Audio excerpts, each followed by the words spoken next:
La technologie ne sauvera pas le monde, mais on ne sauvera pas le monde sans la technologie. Chaque mois, Objectif 2050 explore les innovations au service de l'environnement et du monde de demain. Une série spéciale de Monde Numérique en partenariat avec EDF, acteur majeur de la transition énergétique.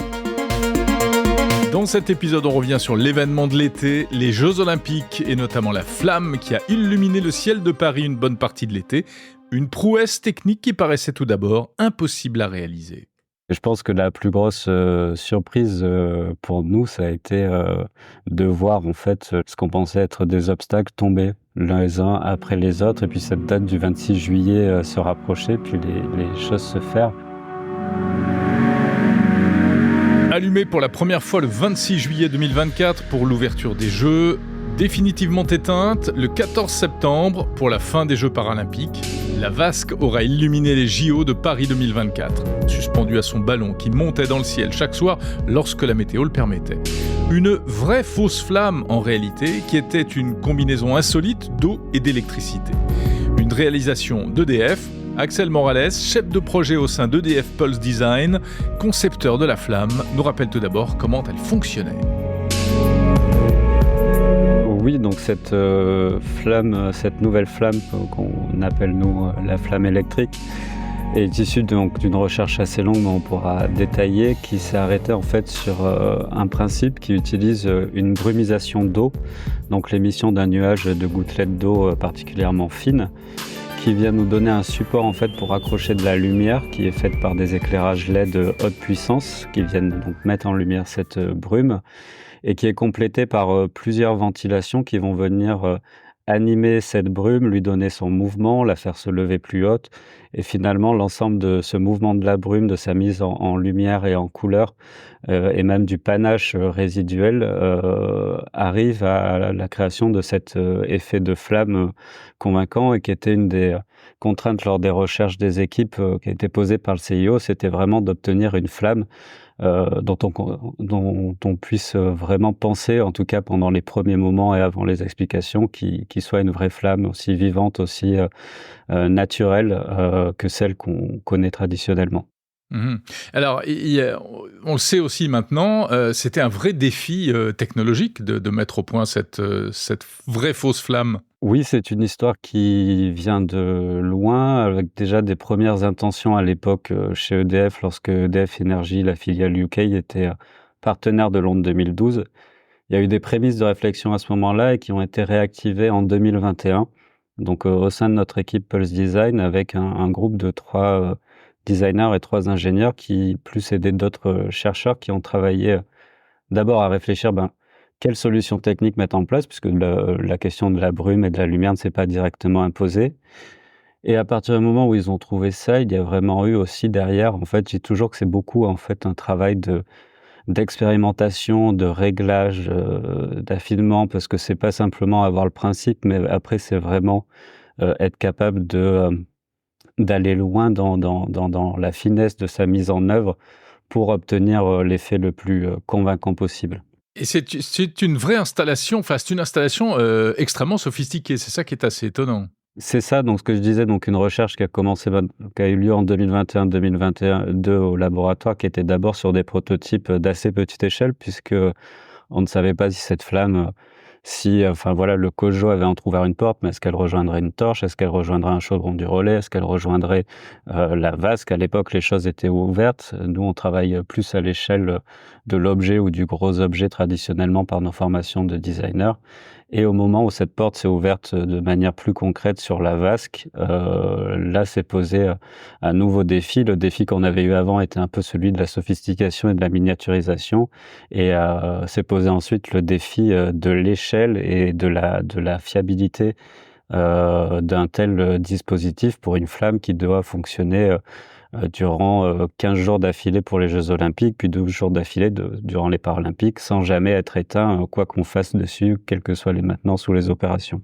Et alors, racontez-nous, donc c'est des milliers de LED qui sont reliés au sol, forcément, par des connexions électriques, sans oublier même les arrivées d'eau, j'imagine. C'est ça. Alors, on a dans la partie qui vole, donc dans l'anneau flamme, on a 40 projecteurs qui émettent au total environ 4 millions de lumens. Donc, l'ampoule traditionnelle domestique, on a 800 à 1200 lumens pour un peu avoir des échelles. Donc, on a vraiment une puissance lumière très forte installée, auquel s'ajoute une trentaine de ventilateurs et 200 bus de brumisation. Donc ça, c'est la partie qu'on a en vol et effectivement qui réside sur un apport continu d'eau sous pression et d'électricité, qui a fait l'objet d'un développement assez long sur comment réussir à faire quelque chose qui puisse s'élever avec le ballon, redescendre, le suivre, assumer tous ses mouvements. Et au final, on a ce qu'on appelle un ombilical, qui est donc une gaine qui intègre les flexibles hydrauliques et les câbles électriques et qui vient s'enrouler autour du câble mécanique du ballon et se déployer naturellement avec lui. Avec en plus cette demande qu'avait faite Paris 2024, que notamment lors des cérémonies au moment de l'envol, on n'ait pas de technicien visible sur la plateforme, qu'on puisse avoir voilà, le spectacle le plus poétique et naturel et fluide possible. Donc voilà, c'est un gros travail de mise au point des équipes qui ont travaillé sur cet ombilical. J'ai vu des images d'installations souterraines. C'est quoi ? Alors, comme je disais, j'ai décrit ce qu'il y avait dans l'anneau. Évidemment, tout n'est pas dans l'anneau et en fait, une grosse partie de la machinerie, notamment hydraulique, mais aussi toutes les installations et les armoires électriques se trouvent donc au sol. Là, ce qui a été dessiné et conçu par le designer Mathieu Lehanner et les équipes de Paris 2024, c'est cette installation dans le bassin où en fait, au centre, on a ce promontoire qui cache un local technique de 2 mètres de haut dans lequel on vient trouver, donc je l'ai dit, des armoires électriques, mais aussi tout ce qu'il faut pour purifier l'eau et ainsi que les pompes pour la mettre sous pression. Donc on a vraiment des composants importants et auxquels s'ajoutent aussi les composants, notamment le treuil du ballonnier aérophile qui permet de faire s'élever et descendre ce ballon chaque soir, qui permettait. Puisque c'est fini. Ouais, qui permettait, puisqu'à l'heure où on se parle, effectivement, eh bien, c'est terminé. Hein. Elle a fait son dernier envol. On ne sait pas encore trop ce qu'elle va devenir aujourd'hui, cette installation. Non, effectivement, de toute façon, aujourd'hui, ce que j'en sais, c'est que des scénarios sont sur la table, mais en fait, aujourd'hui, personne ne peut dire quel sera son avenir ou si elle en aura un. Donc, pour le moment, la seule chose qui est sûre, c'est le souvenir qu'on a de cette vasque et de ce moment.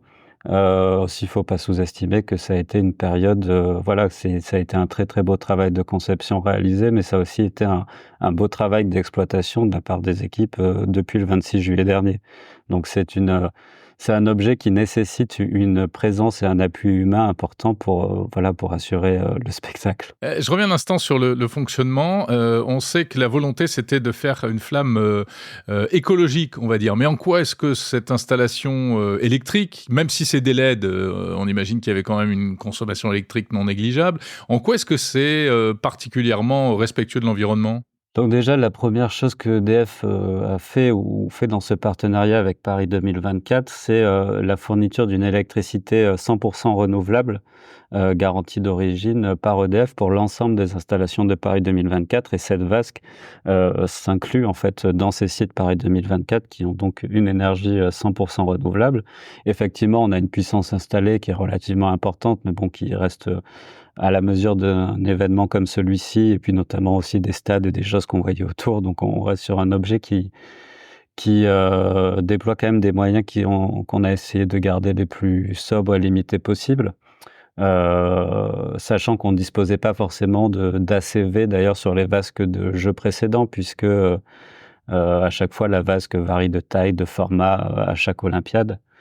Nous, dans ce cadre-là, c'était vraiment d'abord effectivement montrer la capacité de réinventer tous les usages par l'électricité de manière décarbonée et même jusqu'à la flamme, ce qui paraissait pourtant un vrai challenge, mais c'est vraiment un symbole et c'était aussi un symbole de ces premiers jeux électriques puisque du coup, ce sont les premiers jeux où tous les sites comme ça sont sous une alimentation électrique, sachant que l'événementiel repose souvent aussi sur des générateurs ou voilà, des technologies plus émettrices de carbone. Vous étiez énormément tributaire de la météo, des conditions météo. D'ailleurs, le dernier envol n'a pas pu avoir lieu à cause de la météo. Comment ça se fait ? C'est quoi ? C'est la partie ballon ou c'est aussi la partie électrique qui était vulnérable ? Alors effectivement, ça a été le suspense tout le long, sachant qu'on a vécu une année, et même dans cette année 2024, une météo qui était toujours sur un tipping point d'un côté ou de l'autre, donc on ne savait vraiment jamais trop à l'avance. Les conditions, en fait, nous, elles sont celles du ballon. Voilà, le ballon, d'autant plus qu'il vole au-dessus de Paris et des Tuileries, il a il a une capacité de voler jusqu'à une certaine vitesse de vent, homologuée pour une certaine vitesse de vent. Sinon, au-delà de ça, il n'aura pas l'autorisation de décoller. Et donc, la flamme, voilà, est un objet globalement robuste et qui s'accommode très bien du vent et de la pluie pour la partie anneau flamme et pour la flamme qu'on a produite. Mais pour ce ballon, ben voilà, il faut respecter les conditions météo d'emploi. Bon, on a été malheureux ce dernier dimanche soir, mais sur la Paralympique, je crois qu'il y a eu qu'un seul autre soir où ils n'ont pas réussi du tout à lever. Donc il y a quand même eu des équipes qui ont fait le maximum pour que chaque soir les gens puissent voir la vasque dans le ciel. Une petite anecdote, une petite chose qui vous a marqué durant cette période, un imprévu Je pense que la plus grosse surprise pour nous, ça a été de voir en fait ce qu'on pensait être des obstacles tomber les uns après les autres, et puis cette date du 26 juillet se rapprocher, puis les choses se faire. Lors des derniers tests, on a été très heureux parce qu'à un moment, des pompiers ont été dépêchés sur le site parce que le feu avait été aperçu de loin. Donc on s'est dit que c'était bon, on testait cet objet final et que a priori, l'effet était suffisamment convaincant. Et non, l'autre anecdote, c'est que voilà, il y a eu tout ce travail de beaucoup d'équipes pendant 18 mois. Mais il faut savoir que le 26 juillet, on n'avait jamais levé la flamme fonctionnelle sous un ballon à 60 mètres, ce qui était le but du projet, puisque on avait pu répéter les différentes parties, mais il avait été impossible d'imaginer une répétition générale du dispositif qui ne soit pas vu ou aperçu, et on voulait vraiment pas gâcher la surprise tout le monde a essayé de maintenir ce secret pendant tout le temps de ce développement. Axel Morales, encore une question. Donc, cette équipe à laquelle vous appartenez, EDF Pulse Design, qu'est-ce que c'est exactement ? On s'attend pas forcément à trouver une équipe de designers chez EDF. Qu'est-ce que vous faites d'autre ? Oui, donc en fait, les premiers designers sont arrivés à la R&D d'EDF il y a une vingtaine d'années.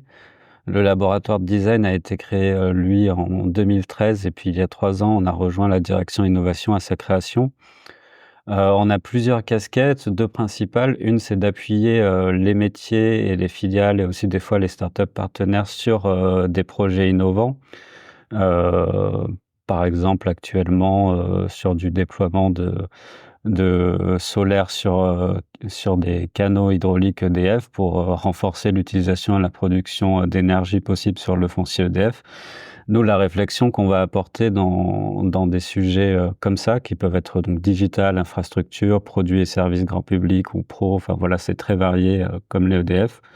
C'est vraiment un complément de ce que font les ingénieurs, c'est-à-dire que notre focus va pas forcément être technico-économique, mais il va être plutôt de penser la question des usages, penser la question de l'intégration sociale, de l'intégration paysagère, la manière dont l'acceptabilité de ces nouvelles propositions, comment les gens vont aussi s'adapter à ces usages nouveaux, à ces services nouveaux qu'on propose. Et donc la discipline du design, c'est vraiment un regard holistique porté sur le projet, qui tient en compte vraiment de toutes les parties prenantes, ceux qui le mettent en place, ceux qui le construisent, ceux qui vont l'utiliser, et c'est essayer finalement d'accompagner la transition énergétique qui a lieu aujourd'hui et tous les impacts qu'elle trouve à la fois dans ce que propose EDF à ses clients, mais même en interne aussi chez EDF sur les pratiques, les outils internes qu'utilisent différents salariés ou différents métiers d'EDF. Merci beaucoup Axel Morales, chef de projet chez EDF Pulse Design. Et merci d'avoir écouté Objectif 2050, une série spéciale de Monde Numérique en partenariat avec EDF. Retrouvez tous les épisodes sur toutes les plateformes de podcast, sur la chaîne YouTube de Monde Numérique et sur le site mondenumérique.info.